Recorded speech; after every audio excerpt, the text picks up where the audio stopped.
आज की मेहमान की हम जितनी तारीफ करें उतनी कम है। एक ऐसी एक्ट्रेस जिन्होंने अपनी ग्रेस, वर्सेटैलिटी और पावरफुल परफॉर्मेंसेस के साथ अपनी एक अलग पहचान बनाई है, जिन्होंने सिर्फ बॉलीवुड ही नहीं बल्कि टॉलीवुड में भी अपना एक अलग इम्प्रिंट छोड़ा है। बड़े लेजेंडरी डायरेक्टर सत्यजीत रे से अपना एक अलग नाम पाना, which is the most beautiful women on screen. Hello ma'am, how are you? Hi. So ma'am, first of all हमने सुना है कि आपने बहुत ही छोटी उम्र से अपनी एक्टिंग करियर स्टार्ट कर दिया था और एक डायरेक्टर ने आपको चुना, तो उसके बारे में कुछ बताएंगे प्लीज? मैं तो 13 साल की जी। उम्र में फिल्म इंडस्ट्री में आई हूँ and one of the annual functions में मैं अपना स्कूल पे परफॉर्म कर रही थी, तो उस वक्त डायरेक्टर्स ने देखा तो उन्होंने मुझे साइन किए। But I was not prepared mentally कि फिल्मों में एक्टिंग करने का, because I am too small to decide. But family में हमारे फादर फाइनेंसर थे, तो उन्होंने कहा था कि अभी हॉलीडेज चल रहा है, so but this is not a big role, it is 3 minutes का कैरेक्टर है, गाने में एक हीरोइन है, एक समथिंग लाइक डांस का कुछ था। हाँ। तो ऐसे ठीक है, तो फिर नॉट सीरियस, तो वो फिल्म किया। देन आई गॉट 10 रुपीज़, शगुन देते हैं ना वैसा। सो फिल्म रिलीज हो गई। फिल्म रिलीज होने के बाद पोस्टर्स वोस्टर्स लगना शुरू हुआ है। देन इन स्कूल लोगों को रिएक्शन शुरू हुआ है कि वो अभी फिल्मों में है, स्टार बन जाती है। तो my close friends also like treating me like a celebrity kind. So that's the thing. Ma'am, हमने सुना है कि आपने अपनी पीक एक्टिंग करियर के टाइम पे पॉलिटिक्स चूज कर ली थी, तो उसके बारे में आप क्या कहेंगी? Actually that was like NTR, he is a legend, Of course, legend actor है, थे, and I respect him so much. मेरे फादर के एज है, so एक्चुअली हम लोग हॉलीडेज में हम लोग उनको मिलने जाते थे, मैं और मेरा ब्रदर एंड ऑल। तो उस वक्त उनके शूटिंग्स वो सब देखना हम लोगों को पसंद होता था, तो we got an opportunity to be with them कुछ टाइम के लिए। पर उसके बाद जो है फिर व्हेन रियली जिनसे मैं एक फैन थी और फैन से पॉलिटिकली लाइक नो, फैन के बाद फिर मैं उनके साथ as a heroine I have done so many films, so all are like a big hit, so एक हिट पेयर बन गए हम लोग। And then he was like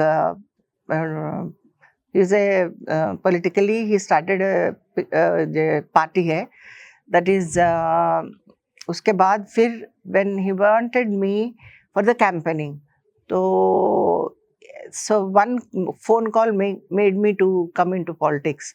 So NTR को मैं respect करती हूँ, मना नहीं कर पाई उस समय पे। I was in peak in my career, but the consequences I have not realized. Yeah. So do you regret it or not? See, when NTR is something लोगों के दिलों में एक भगवान के रूप में मानते हैं, तो he has done so many like mythological films like Krishna, Ram and all, तो I have a great regards for him. मैंने सोचा था कि उनको हम अगर खुद फोन कर रहे हैं, तो I was not interested to join the politics, but I want to help him. So उसका consequences ये है कि I got an opportunity to enter into politics. So ma'am, क्योंकि आपने 200 से ज़्यादा पिक्चरें करी हैं, तो आप अब क्योंकि आपने एक एवोल्यूशन देखा है सिनेमा का, तो अभी और पहले के सिनेमा में क्या डिफरेंस लगता है आपको? बहुत सिनेमा में काफ़ी चेंजेस है, even technology wise, music wise, then making wise, तो there is so much technology has been given. So आज के दौर पे अच्छे अच्छे फिल्म्स भी बन रहे हैं, बट जो मुश्किलें जो हम लोग पुराने ज़माने पे हम लोगों को फैसिलिटीज़ नहीं होता था, एंड पिक्चर बनने के बाद ही हम डबिंग के टाइम पे पिक्चर देख सकते हैं. आजकल every shot we can rectify ourself, we can improve our characters, we can improve our acting. तो ये फैसिलिटीज पहले नहीं था. तो this is more easy to make the good films. And of course definitely बड़े बड़े जो बजट्स के साथ अभी आजकल फिल्म्स बन रहा है, and it was like really interesting films बन रहा है, and the subjects are more natural in the sense society से ही कैरेक्टर्स को लेकर आजकल उसमें कोई एज का लिमिट नहीं है. So our innings has been started, and so we are now on the way to fly. Yes, of course. And you know, अभी हमारी सिनेमा ने एक लेजेंडरी को खोया है, of course, Dharmendra ji, and you were his friend, of course.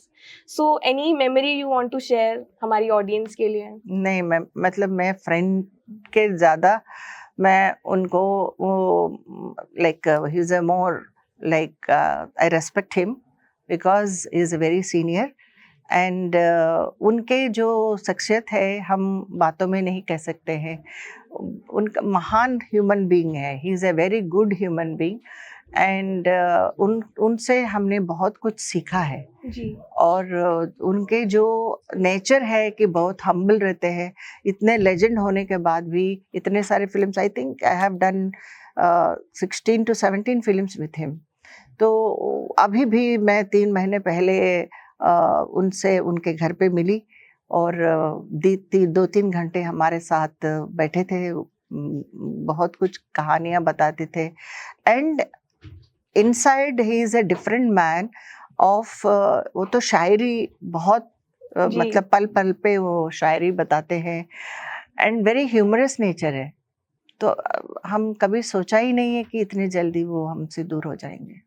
Thank you so much ma'am, thank you so much अपना time देने के लिए. और ये कॉन्वर्सेशन बहुत अच्छी थी क्योंकि आपसे बात करना is a very big thing, right? Thank you so much ma'am. Thank you. So stay tune to AFT 24/7 for more such videos.